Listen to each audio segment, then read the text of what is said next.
इस वक्त की बड़ी खबर बिहार चुनाव की तारीखों को लेकर सामने आ रही है, जहां पर चुनाव की तारीखों पर एक बड़ा अपडेट अब सामने आया है, जहां बिहार में 2 से 3 चरणों में चुनाव खत्म हो सकते हैं। यानी अभी तक की संभावनाओं के मुताबिक 2 से 3 चरणों में वोटिंग कराई जा सकती है। आपको बता दें कि 22 नवंबर 2025 को नीतीश सरकार का ये जो कार्यकाल है वो भी पूरा होने जा रहा है। बिहार विधानसभा चुनाव में अभी काफी वक्त है, लेकिन यहाँ पर सियासी हलचल काफी बढ़ गई है। राजनीतिक रैलियों का दौर भी शुरू हो चुका है और अब सबकी नजर इस बात पर है कि राज्य में चुनाव की तारीखों का ऐलान कब होगा और ये कितने चरणों में कराया जाएगा। इसी बीच बड़ी खबर आ रही है कि चुनाव के लिए दिवाली और छठ पर्व का भी खास ध्यान रखा जाएगा।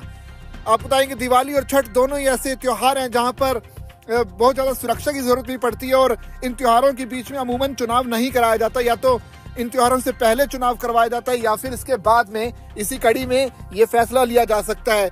सूत्रों का यह भी कहना है कि बिहार विधानसभा चुनाव 2 से 3 चरणों में कराया जा सकता है। साथ ही दिवाली और छठ पर्व को ध्यान में रखते हुए चुनाव की तारीखें तय की जाएंगी। बिहार विधानसभा का जो वर्तमान कार्यकाल है वो 22 नवंबर 2025 को खत्म हो रहा है। उससे पहले चुनाव की प्रक्रिया पूरी होना आवश्यक है।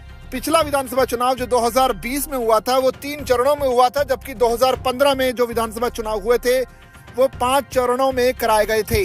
अब चुनाव आयोग बिहार में चुनाव कराने को लेकर अपनी तैयारियों में जुट गया है। तारीखों के ऐलान से पहले मुख्य चुनाव आयुक्त ज्ञानेश कुमार इस महीने बिहार का दौरा करने वाले हैं। चुनाव की तारीखों के ऐलान से पहले चुनाव आयोग अपने कर्मचारियों को ट्रेनिंग भी दे रहा है, साथ ही वो राजनीतिक दलों को भी जागरूक कर रहा है। आयोग अपने कर्मचारियों को बता रहा है कि जब आयोग की ओर से वोटर लिस्ट उनके पास भेजी जाती है तो उनको शामिल होने या हटाने का शक होने पर उनके पास शिकायत और अपील करने का मौका है, उसका इस्तेमाल करें ताकि फाइनल वोटर लिस्ट के प्रकाशन से पहले उनकी शिकायतों और अपील पर गौर किया जा सके।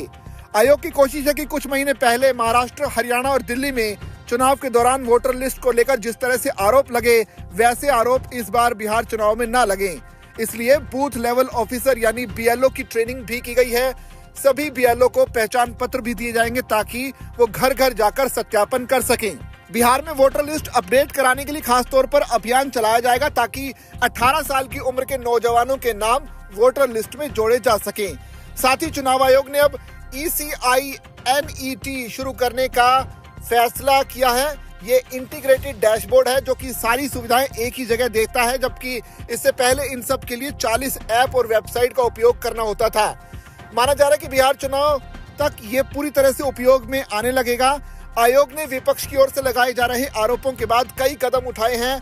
अब डुप्लीकेट EPIC नंबर नहीं होंगे, इन्हें खत्म कर दिया गया है।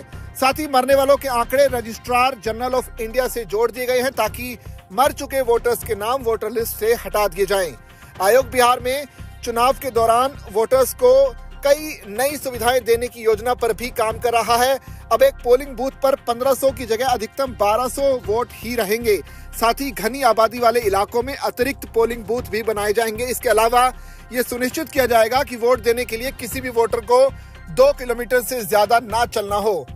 नई व्यवस्था के तहत अब हाई राइज बिल्डिंग्स में भी पोलिंग बूथ बनाए जाएंगे। पोलिंग बूथ के बाहर मोबाइल जमा करने की सुविधा होगी।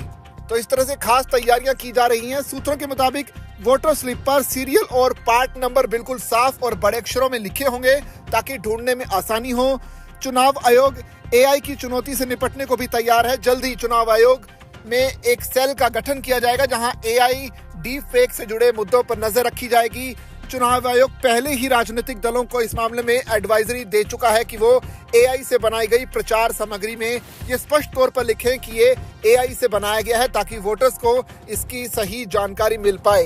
लेकिन बड़ी बात यह है कि इस बार के जो विधानसभा चुनाव हैं वो 2 से 3 चरणों में कराए जा सकते हैं।